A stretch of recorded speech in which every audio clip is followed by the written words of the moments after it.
Hi guys and gals, today we're gonna talk about bicep curl. I already have a video about bicep curl, I go through the details, but today we're gonna talk about another variation, the spider curl.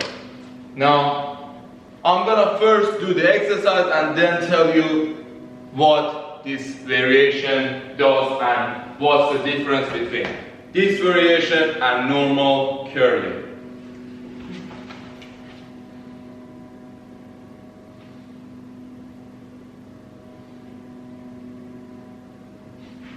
Good.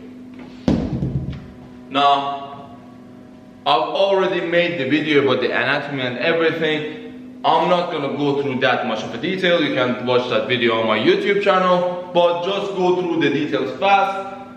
The bicep does elbow flexion. So when my hand is down, when I bring it up, the flexion of the elbow is the work of bicep. There are also other muscles like brachialis and brachioradialis involved as well, but the main job is gonna be from the bicep. The bicep mainly does three things. So not just the flexion of the elbow, it also supinates the hand. So supination means rotating the hand so the palm is facing up.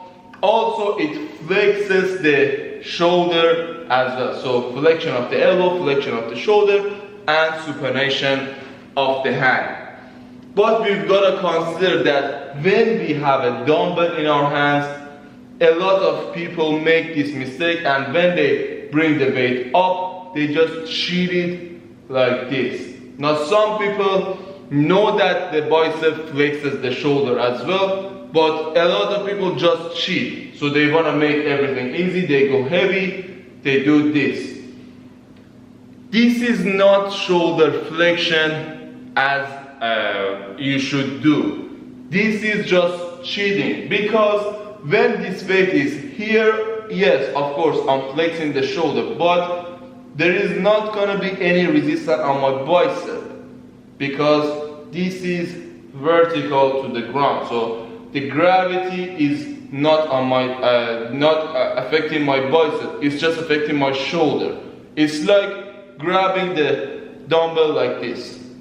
It's not gonna affect my bicep, it's just affecting my shoulder. So to use that part of the or that action of the bicep, we can just angle ourselves. Now you can do it on a bench or just angle yourself and bring the elbow a little bit forward and do the exercise.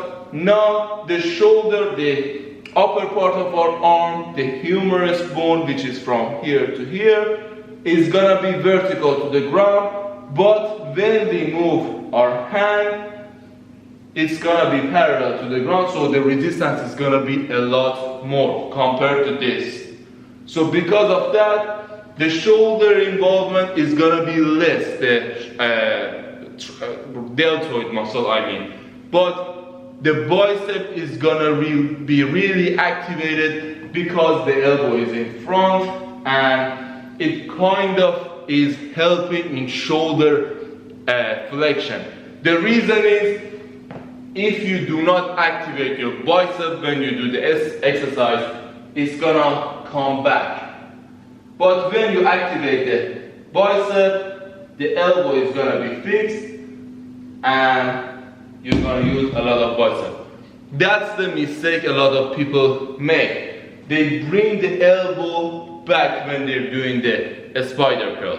You should keep your elbow. So whatever the angle is, whether you do the exercise like this or you go all the way down here, make sure the elbow doesn't come back. Also, as mentioned in the video that I've already done on the bicep curl, to activate the bicep brachii head, so the two heads of bicep, it's better to supinate your hand. So from the neutral, go supinated. You can still do the same thing with a spider curl variation as well.